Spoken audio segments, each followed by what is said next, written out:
This is New Home Insights, the John Burns Real Estate Consulting Podcast. I'll be your host, Dean Wehrli. As the title promises, we're going to bring you insights into everything housing, latest trends, innovations, observations, and issues of the day.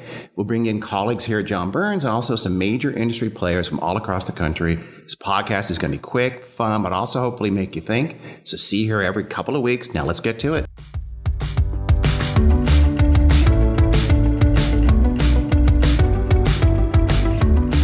Welcome to the latest installment of New Home Insights with John Burns Real Estate Consulting. Today, we have as our guest, John Burns. Hey, Dean. We are going to talk about something very near and dear to John's heart today. That's demographics. Specifically, we're going to talk about demographics and homeownership, or how demographics and demographic cohorts are differentially affected by some four major factors, things like economic trends, governmental policies, and how this changes these demographics and influences whether or not they own a home, whether or not they want to own a home or can own a home. So this comes from a book that John wrote with Chris Porter called Big Shifts Ahead. It's got a ton of other concepts in there, but John, why don't you give an introduction to the overarching concept of the book before we dig into the specifics? Yeah, it took me 9,000 hours of research to come down to two simple concepts. So I'll give you both concepts. One is if we'll just break down the generations into decade born, it makes our life so much easier because we start comparing 10-year periods to 10-year periods. Everybody knows what year they were born. The history becomes much better. So that was number one, instead of just making generalizations about millennials, for example, who were Mark Zuckerberg and my daughter, who just graduated from high school, are both millennials, and they're kind of in different stages of their lives. and the second point is, and the reason we started the book, there was so much noise out here about how things are changing.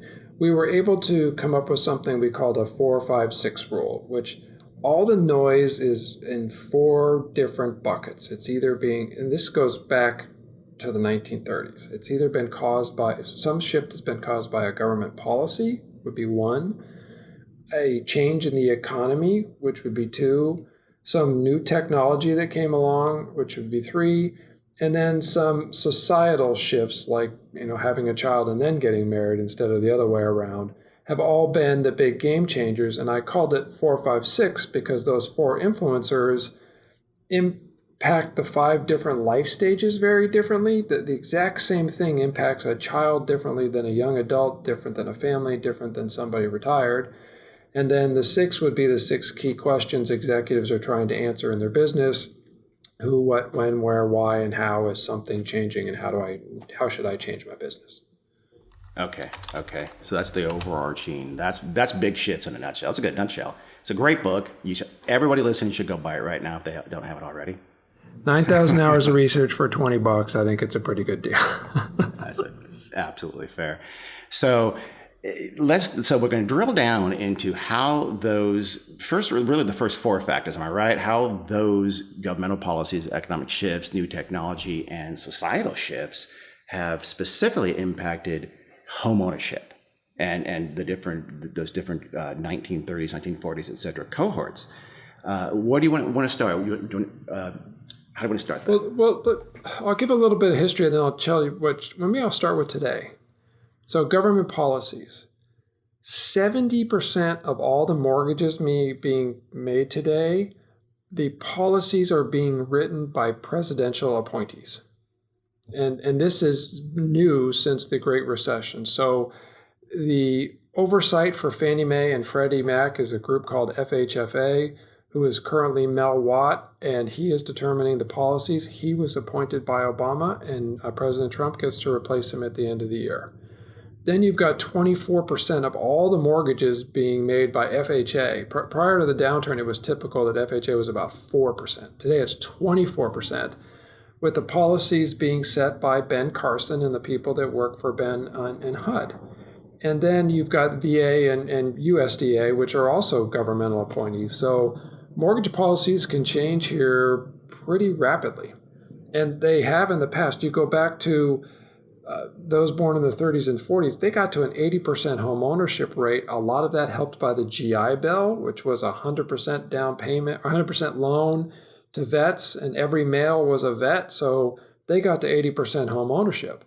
That policy doesn't really exist today, but we do have a lot of 95% and 97% loans being made by FHA or being approved with mortgage insurance by Fannie and Freddie. It's just not as aggressive as the past. So would you say that? Go ahead. Well, I'm a bear on home ownership. If people are thinking it's going to be in the upper 60s again, government policy is going to have to get more aggressive for that to happen. And I'm not somebody who's an expert on what policy should be. I'm just an expert on you set the policy and I'll tell you what's going to happen. Yeah. So do you think it's fair to say that the government, at least in a variety of ways, has never been this involved in homeownership? Is that an overstatement given how big an impact the GI Bill had? Well, yeah, so home ownership from 1900 to 1950 was in the mid 40% range. So the GI Bill took it, and the growth of Fannie and Freddie actually took it all the way up to the mid 60s. So that was probably more involved. And then they backed off a little bit, and we relied on the traditional banks to make the mortgages, and now we're back to the government setting more policy. Yeah, okay. And so that enabled some of those, for lack of a better term, older generations to become, and of course still are, huge homeowners. As you said, over 80% of those folks own a home. How's that been changing? So we'll stick with the government policy. You used to be able to deduct most of your interest. But now the standard deduction for a married couple is $24,000. So you're getting $24,000 in deductions. And if you have mortgage interest, the first $24,000 in deductions you come up with don't help you with your taxes. So tax policy is not really super favorable to home ownership either. And we're seeing, and I know you're seeing this in your consulting business, more and more homeowners who are older sell their home, tap into their equity, and rent, particularly in some of these urban areas. And we're also seeing a lot of them follow their kids and grandkids to wherever they've got a job. And maybe they intend to own a home in that area at some point, but at first they go and rent a while. So we're seeing falling home ownership. There was a slight exception in the last year, but the trend over the last 7 to 10 years has been falling home ownership amongst the older cohort. So keeping with the government policy, though, do you think in terms of arresting that slightly downward trend over the last several years in home ownership, is government policy likely the only thing that would change that? Well, the economy, there's a lot of things that come into play here. The economy is very important. I think if we can come up with a solution to build housing more affordably so new homes can be less expensive, that could change the game here too. There are a lot of things that could change the game. Okay. How about economics? How's that acted differently on the various generations over the last few decades? So again, those born in the 30s and 40s have had, during their working career, they had doubled the GDP growth that those born in the 70s and 80s have had. Double. So when you go your entire career, like those born in the 70s have, they're 20 years in the workforce now. The average GDP growth per person during their working lives is 1.1%. Overall, it's about 2 because you add population growth in. But when you have that kind of a lousy economy for most of your working life, it's hard to get ahead. It's hard to save a down payment. The income growth has been pretty anemic. It's the economy that's been causing that. And downward. The Great Recession, for example, and this is a good example of the 4-5-6 rule. So Great Recession, everybody knows what happened.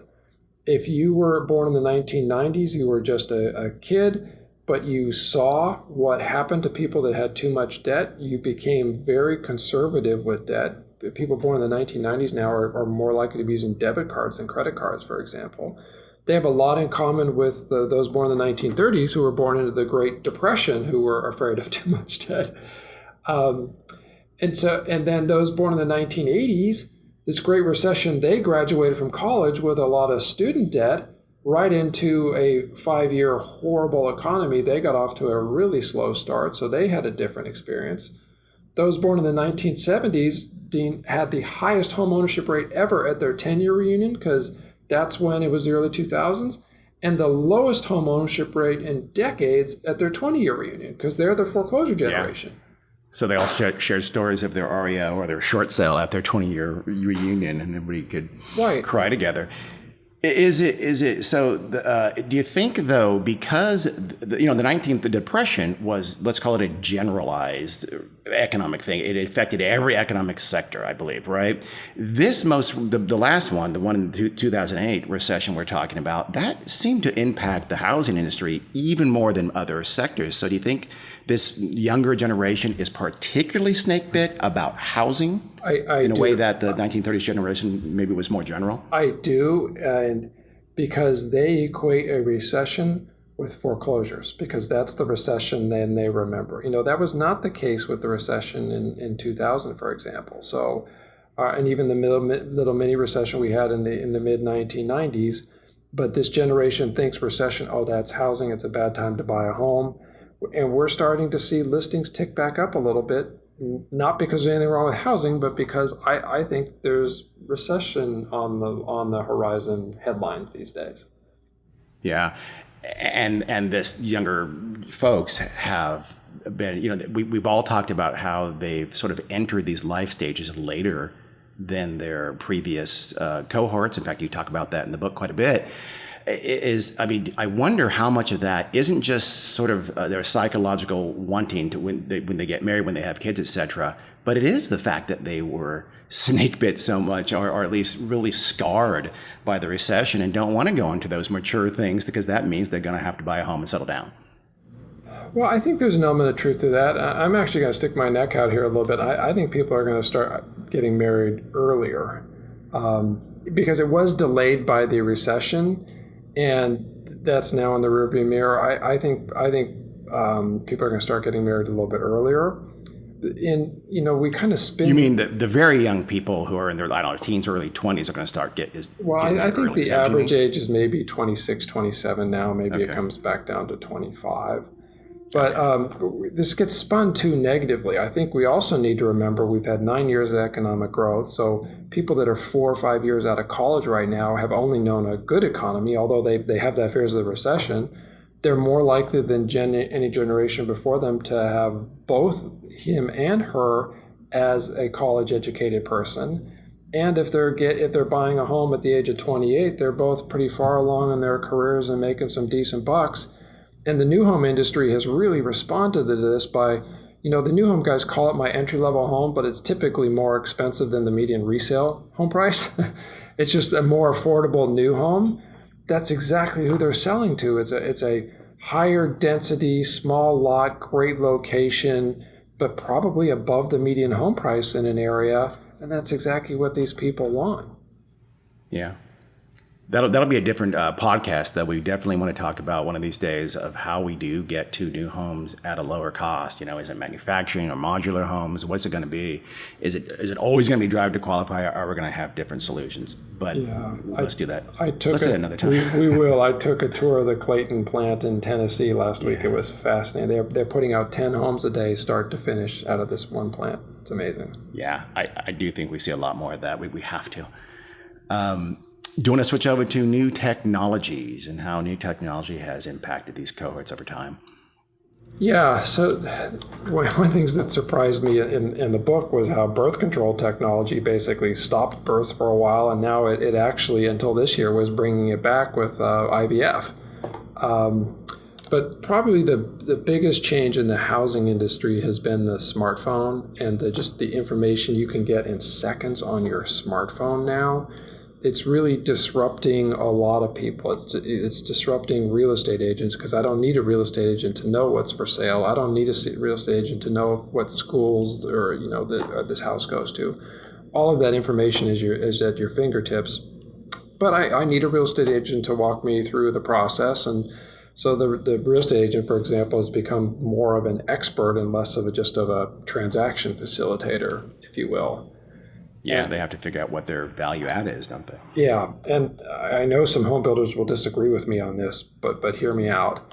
The new technologies that have been developed by Realtor and Zillow and Trulia were built by the resale market to sell resale homes. And that's what people are using on their phone. And yes, there are new homes in there, but they don't show necessarily as well as they should. They don't have a real price. They don't have a real photo. You're not certain when you can move in. Like a resale home, you have some relative certainty.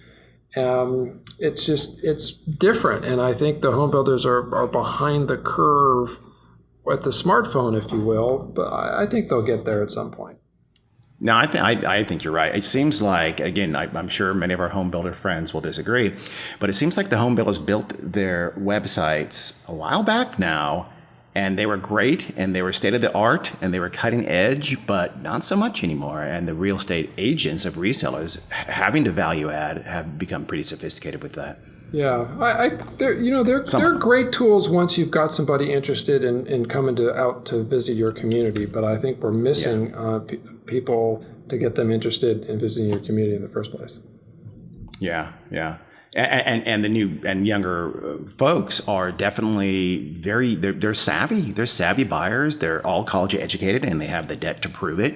And they're good with numbers. So they have that instant access to information that you talked about, and they know how to use it. So they're pretty smart when they're negotiating. I work a lot, of course, in Northern California, in the Bay Area, and those buyers, half of them are engineers. They're working for tech companies. They know they've done all their homework, and they come in sometimes and they know more than the sales agents. So, did you see the Redfin survey that came out last year? I doubted it at first, but then I got into the methodology and it was solid. They interviewed something like 4,000 people who bought a home last year, and they asked them, at any point in your search process, did you make an offer on a home you hadn't seen in person? 6% of boomers, 28% of Gen X, and 45% of millennials were making an offer on a home they had not even toured because they had kind of toured it on their phone. There's videos, there's photos, they know everything about it. I'm sure it's not a binding contract. It's hey, I'd like to bid on this home and here's my offer. But that's a big change. And there could be some changes. Technology like VR, virtual reality, has some opportunities there to not build models at all or build fewer models because younger buyers are going to be able to have that same experience with a thing on top of their head. So can I give you an example from one of our clients who shared this at the design summit we had in March?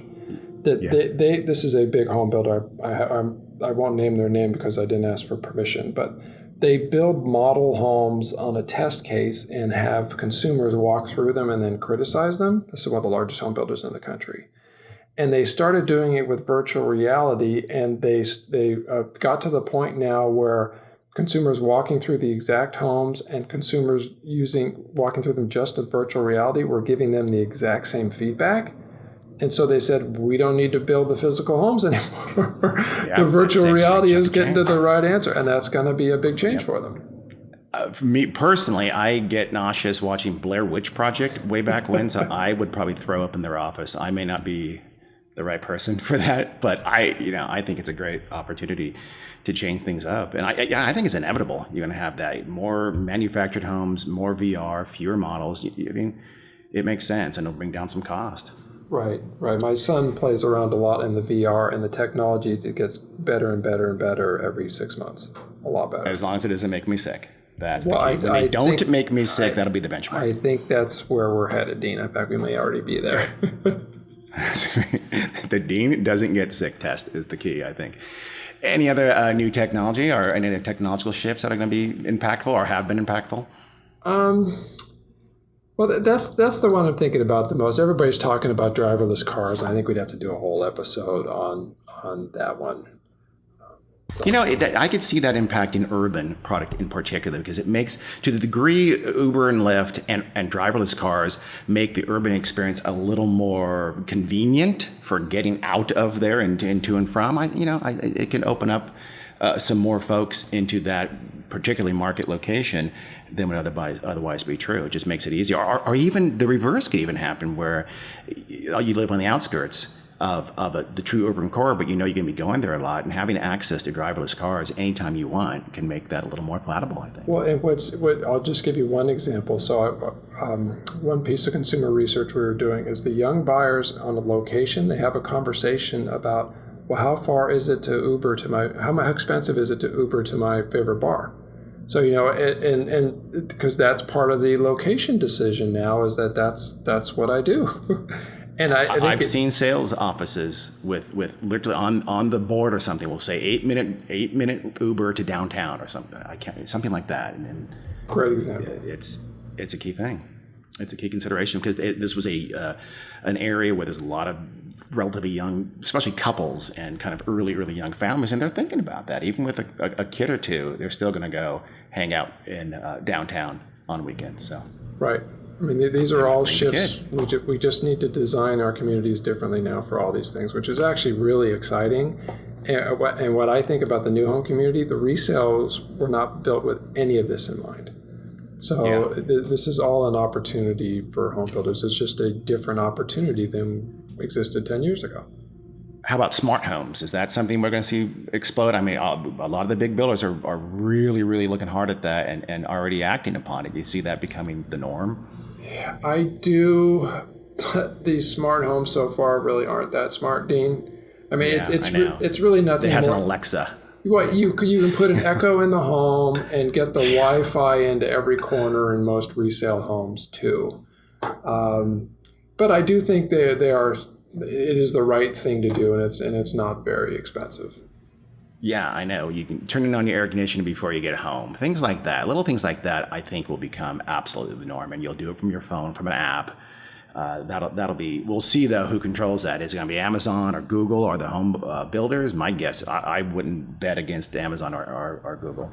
I wouldn't either. And a few months ago, Amazon hired a mortgage exec. So stay tuned. What's going to happen there? Okay. Cue ominous music for all of our home builder folks listening right now. Do you want to shift over to our fourth major influencing topic, societal shifts? You know, the one I think about the most, and I've been presenting on this a lot, and I just get the most blank stares on, is the whole, what Title IX started. So when Title IX was passed in 1972, 58% of all college degrees went to men. Today, 58% of all college degrees go to women. And we devoted an entire chapter to this.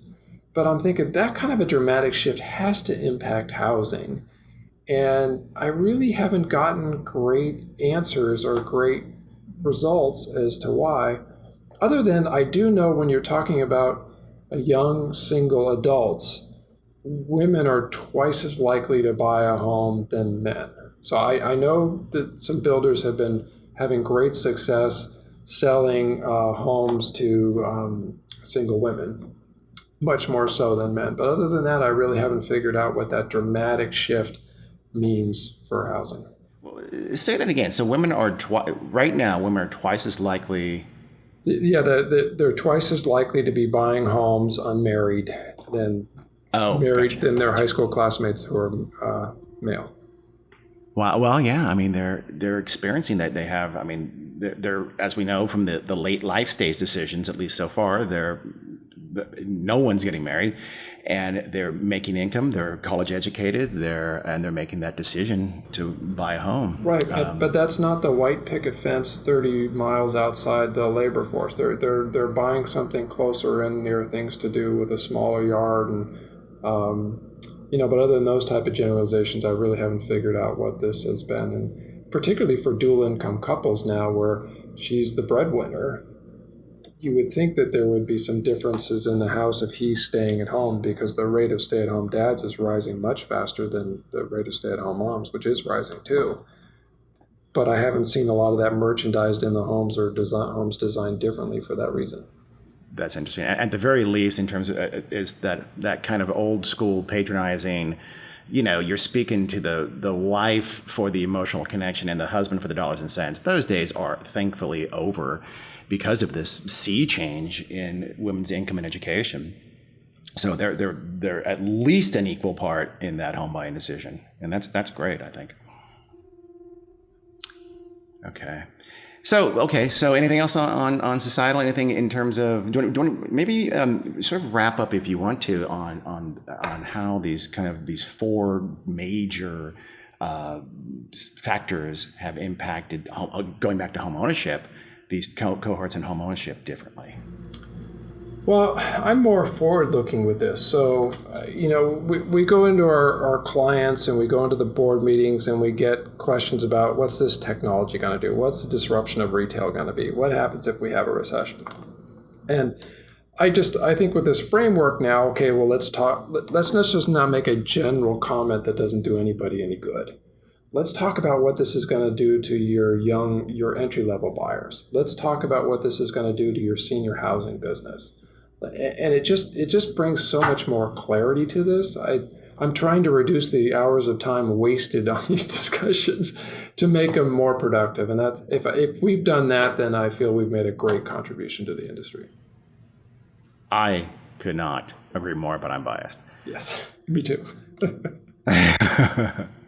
Well, this has been good. So we talked about how four major decades long, really, kinds of factors, government policy, economic shifts and trends, new technologies, and societal shifts have impacted different demographics. And really more, like John, you just said, how looking forward, they're going to continue to impact different demographics, right? Government policies are clearly going to impact homeownership. Whoever Trump chooses to replace Watts will be critical and what their policies are. And obviously, of course, the next economic shift would be an important part of that. Technology, honestly, if I had to pick one, I know economics and government policies are huge macro issues, but on the margins, technology, I think, is going to be critical because it's so fast changing and we're so quick to adopt new technologies now that I think we're going to have to, home builders will have to stay on top of that more than ever before. Yeah, and those are long-term changes. Economy and government policy can be short-term, but these